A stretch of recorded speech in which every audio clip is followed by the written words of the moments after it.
আল্লাহর রহমতে আপনাদের দোয়া, ভালোবাসা, সমর্থন, ভোটে যদি আমাদের 11 দলীয় এই নির্বাচনী পক্ষের প্রার্থীরা বিজয়ী হয়ে সরকার গঠনের সুযোগ পান, আমরা যে কাজগুলা করতে চাই সেই কাজগুলার কিছু অংশ আজকে বলে আমি বিদায় নেব। সব এখানে বলা সম্ভব না। নাম্বার 1, আমরা সমাজ থেকে দুর্নীতি দূর করব ইনশাআল্লাহ।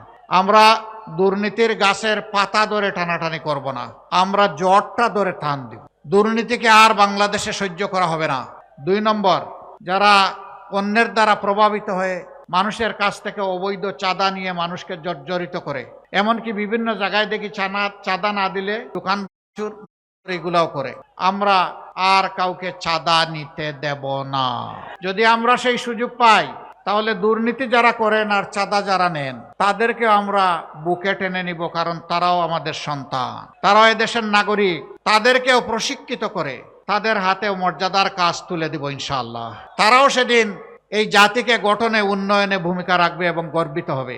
আজকে মাথা নিচু করে চলতে হয়, সেদিন তারা বুক ফুলিয়ে মাথা উঁচু করে চলবে ইনশাআল্লাহ। কাজেই তাদেরও কোনো চিন্তার কারণ নাই। সমাজ মুক্তি পাবে তাদের যাতন থেকে, আর তারা মুক্তি পাবে লজ্জার হাত থেকে। এরপরে আমরা কি করব? আমরা সমাজের সকলের জন্য ন্যায় বিচার কায়েম করব ইনশাআল্লাহ। প্রেসিডেন্ট যে বিচার পাবেন, গ্রামের একজন সাধারণ কৃষক একই বিচার পাবেন। যে অপরাধে গ্রামের একজন সাধারণ মানুষকে আইনের আওতায় এনে শাস্তি দেওয়া হবে, একই অপরাধ করলে আইন প্রেসিডেন্টকে ছেড়ে কথা বলবে না। বিচার সমান। এই বিচারে যারা ভয় পায় তারা আমাদের বিরোধিতা করবে। আমরা তাদেরকে ভয় পাই না, আমরা একমাত্র আল্লাহ তাআলাকে ভয় করি। আমাদের 3য় অঙ্গীকার, মানুষের পেটে এবং মুখে ভাত তুলে দেওয়া, এটা আমাদের দায়িত্ব, কিন্তু রিজেকের মালিককে আল্লাহ রাব্বুল আলামিন।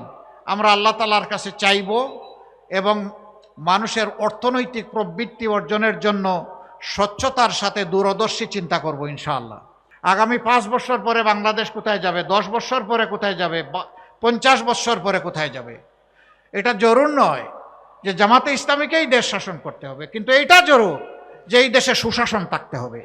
এই দেশকে যারা ভালোবাসে তাদেরকেই শাসনের দায়িত্ব দিতে হবে।